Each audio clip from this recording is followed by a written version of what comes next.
Hi friends, स्वागत है आप सबका रैंकर गुरु में। आइए हम लोग द्विघात समीकरण के पार्ट 2 में देखेंगे।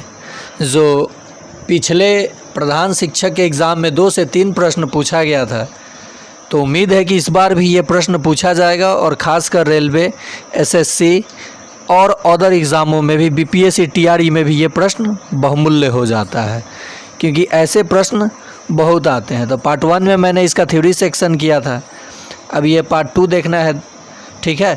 देखिए, पार्ट 1 में मैंने जो बताया था, आप जा कर के चैनल में इसके डिस्क्रिप्शन बॉक्स में आपको मैं लिंक दे दूंगा, आप देख सकते हैं।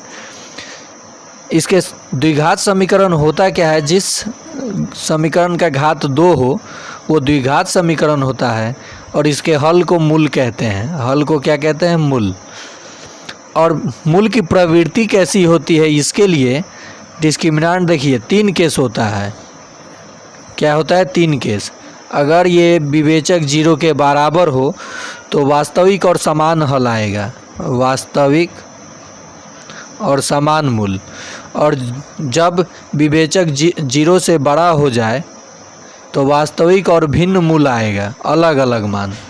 और जब विवेचक 0 से छोटा हो जाए तो कोई वास्तविक मूल नहीं होगा।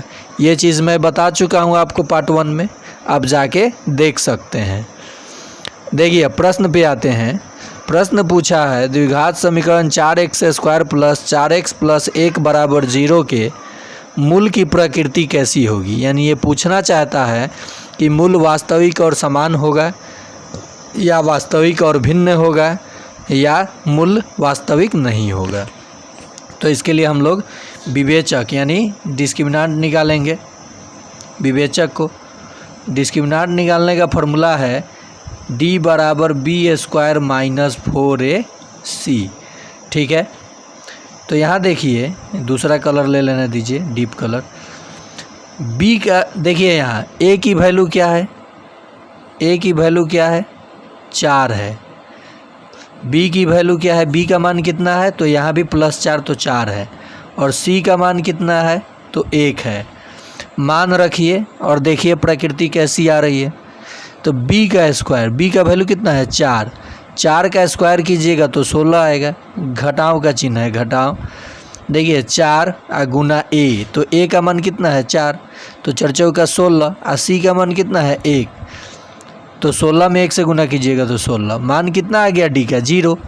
यानी D जब 0 के बराबर आ गया है तो मूल क्या होगा? वास्तविक, वास्तविक और समान। क्या होगा? वास्तविक और समान मूल हो जाएगा। समझ गए कैसे मैंने डिस्क्रिमिनेंट विवेचक निकाला? आइए अगला प्रश्न देखा जाए।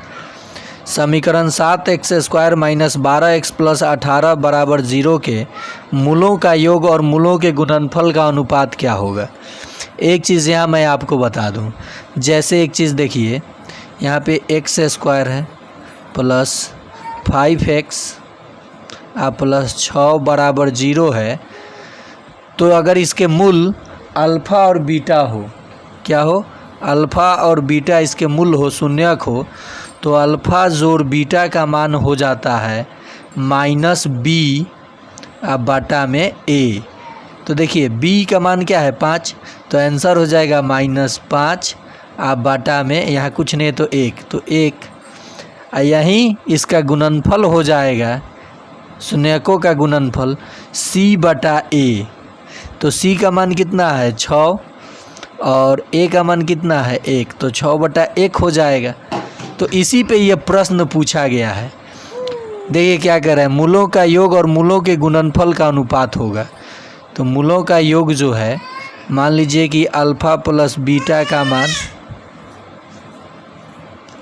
अल्फ़ा प्लस बीटा का मान, तो यहाँ क्या है? -12 ऑलरेडी दिया गया है। अब -b होता है तो ये 12 बटा 7 हो जाएगा। और देखिए गुणनफल अल्फ़ा इंटू बीटा c बटा a होता है, तो 18 बटा 7 हो जाएगा। अब इनका अनुपात जब, तो इसका अनुपात 7 से 7 कट जाएगा। 6 दूनी 12, 6 तिरी 18, यानी क्या हो जाएगा? 2:3। आंसर क्या हो जाएगा? 2:3। समझ गए आप? फिर से समझिए कि जब भी समीकरण दिया रहे, यहाँ देखिए आप क्या क्या जान लीजिए। ए बराबर कितना है 7, बी का मान कितना है तो -12, यही बच्चे गलती करते हैं माइनस छोड़ देते हैं। सी का मान कितना है 18, और आपको पता है कि जब इसके मूल अल्फ़ा और बीटा हो या एक्स और वाई हो तो इनका योग क्या होता है -b/a। तो b का मान कितना है -12 ऑलरेडी है, और माइनस में माइनस से गुना होगा तो +12, और a का मान कितना है 7। आंसर हो गया। मूलों का गुणनफल कितना हो जाएगा तो c/a 18/7। तो कहा है कि मूलों का गुणनफल, योग और गुणनफल का अनुपात, तो 12/7 बटा 18/7, तो 7 से 7 कट जाएगा, 6 दूनी 12, 6 3 18, 2:3। समझ गए आप लोग। देखिए कितना टेढ़ा क्वेश्चन पूछ दिया है। अगला सवाल देखिए, यदि समीकरण 3x² - 10x + 3 = 0 का एक मूल 1/3 है तो दूसरा मूल। तो देखिए माना कि एक मूल ये दिया है और एक मूल अल्फ़ा मान लिया।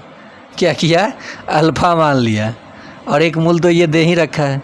और आप जानते हैं कि मूलों का गुणनफल क्या होता है c/a। तो ये अल्फ़ा मैंने माना एक मूल को और एक दिया ही है तो 1/3। तो देखिए दोनों मूलों का गुणनफल हो गया, c/a होगा 3/3, ये कट गया। देखिए कटा तो एक आया, अल्फ़ा गुने 1/3 बराबर में 1, तो 3 जाके गुना हो जाएगा, तो अल्फ़ा बराबर 3 हो जाएगा। दूसरा मूल्य क्या हो जाएगा 3 हो जाएगा। देखिए एक मूल्य दिया है जब, तो आप इससे भी निकाल सकते थे, योग से भी निकाल सकते थे। देखिए उससे भी निकल जाएगा हल। आप क्या कीजिए कि अगर एक मूल है, माना कि एक मूल दिया है और एक मूल को अल्फ़ा माना, तो अल्फ़ा जोड़ 1/3, मूलों का योग क्या होता है -b/a। तो ये ऑलरेडी -10 दे रखा है तो 10/3 हो जाएगा। अभी जोड़ है तो उधर जाके घटेगा, अल्फ़ा बराबर 10/3 घटाओ 1/3, 3 3 का लघुत्तम 3, तो देखिए 10 में से 1 गया 9, काट दीजिएगा तो आंसर क्या आएगा 3। इससे भी आ गया ना। तो तरीका कोई भी हो सकता है, पहले आप थ्योरी जान लीजिए तब आपका सवाल आसानी से बन जाता है। चलिए नेक्स्ट प्रश्न पे चलते हैं। यदि ax² + bx = c के मूल a अल्फ़ा माने a और b हो तो a + b का मान क्या होगा।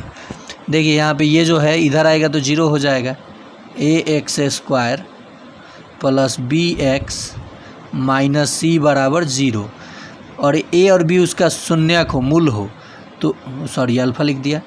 a + b का मान पूछा है तो ये होता है -b/a, होता है ना जी।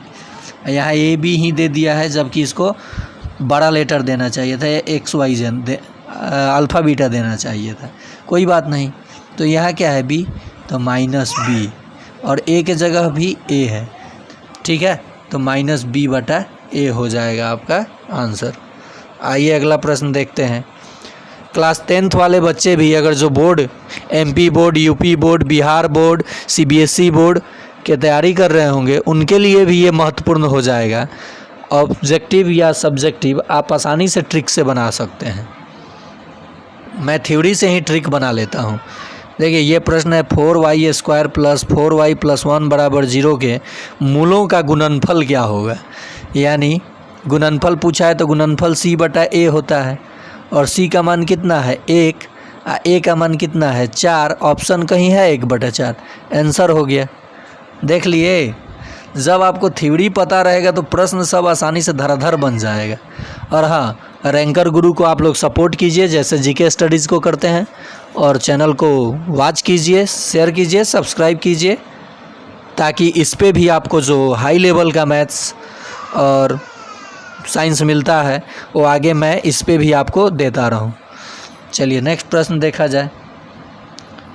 यदि द्विघात समीकरण 9x² + 6kx + 4 के मूल वास्तविक और समान हो तो k का मान क्या होगा। देख लीजिए, ये रेलवे ALP का जो एग्ज़ाम होने जा रहा है, BPSC TRE और बैंक का जो लोग बैंक कर रहे हैं और जो लोग बीपीएससी रियल का एग्ज़ाम का तैयारी करते हैं या जो लोग हेड टीचर के लिए, इनके लिए ये एकदम वीवीआई प्रश्न है। इसे खूब अच्छे से देखिए और ऐसा प्रश्न जब भी मिले तो चुटकियों में फोड़ डालिए, ठीक है। इसे देखिएगा पूरे इत्मीनान से।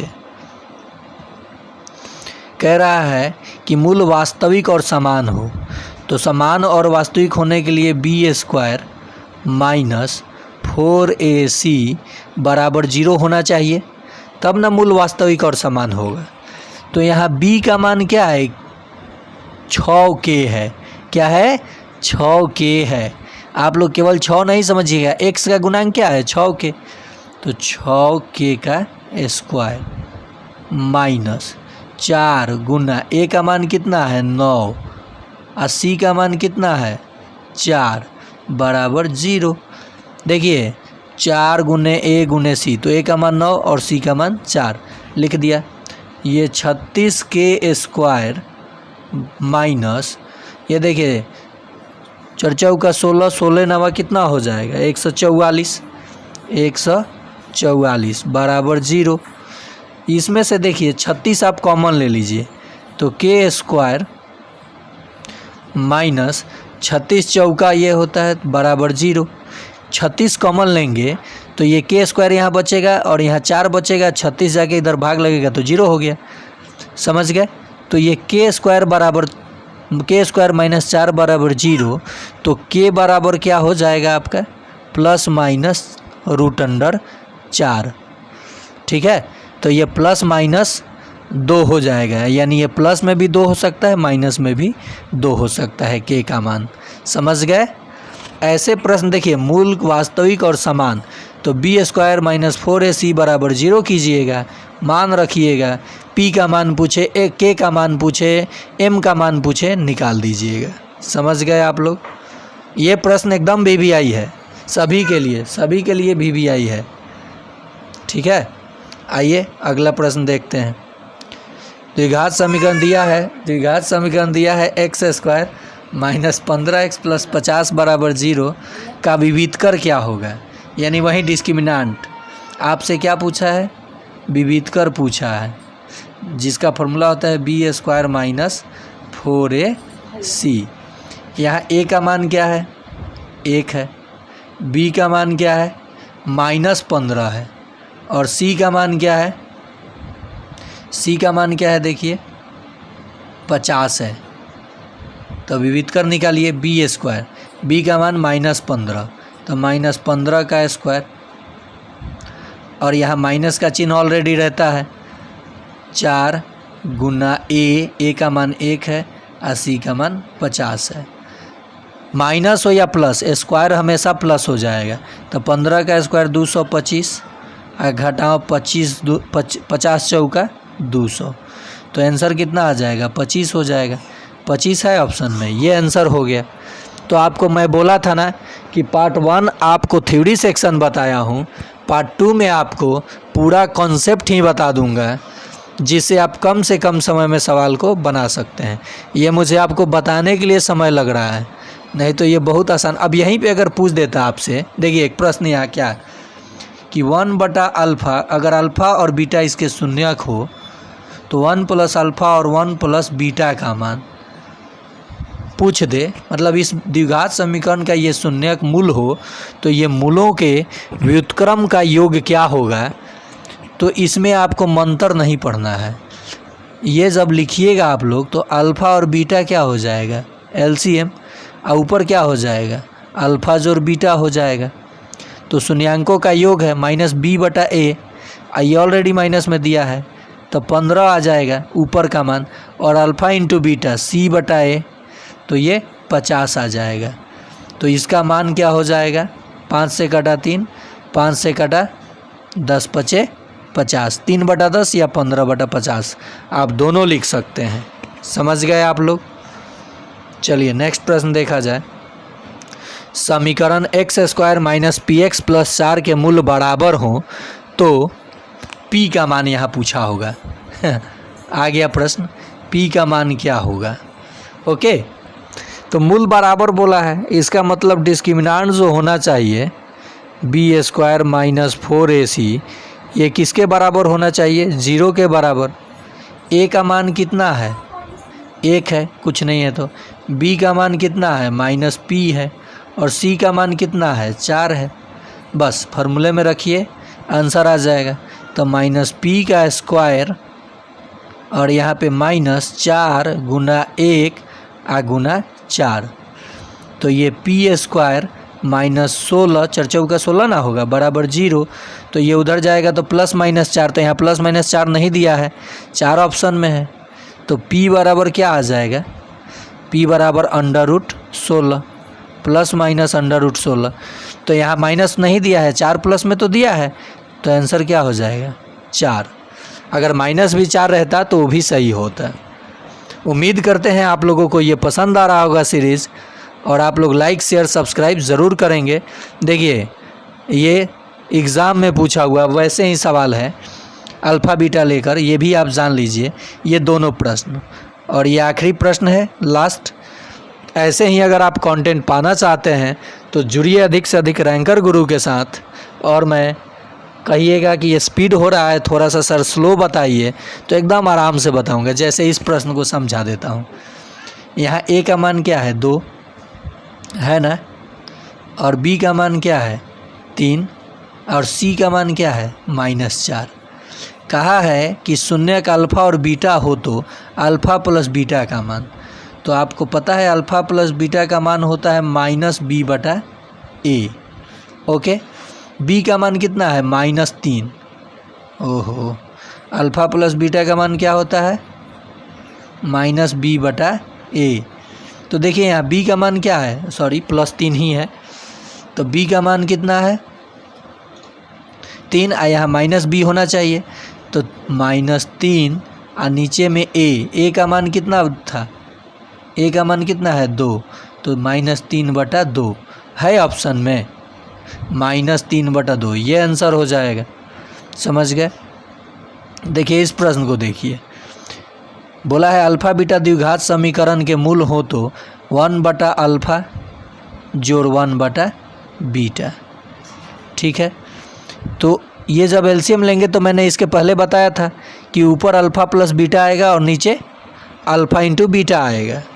तो जब ऊपर अल्फ़ा प्लस बीटा आएगा तो -b/a, तो यहाँ भी 1 है, यहाँ भी 1 है, तो ये आ जाएगा -1, क्योंकि -1/1 और c/a, तो c ऑलरेडी -2 है बटा 1, तो ये भी -2 कट गया, यानी आंसर क्या आ जाएगा? 1/2।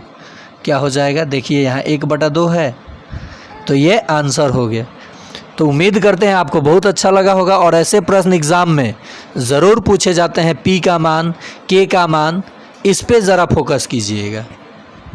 तो फिर मिलते हैं। अब ये द्विघात समीकरण का कॉन्सेप्ट ख़त्म हो गया है, अगले पार्ट में मिलते हैं समांतर श्रेणी के, क्योंकि वो भी बीपीएससी प्रधान शिक्षक में, जो बीपीएससी के थ्रू नहीं हुआ था, प्रधान शिक्षक का जो एग्ज़ाम हुआ था उसमें ये 2 कॉन्सेप्ट टाइम एंड वर्क, इन सब का प्रश्न था। मैं दिखा भी सकता हूँ आपको। तो इसके बाद आपका होगा समांतर श्रेणी, तब होगा समय और कार्य। वैसे ही 5-6 कॉन्सेप्ट आपको क्लियर करा दूंगा, फिर साइंस, फिर रीजनिंग। तो आज के लिए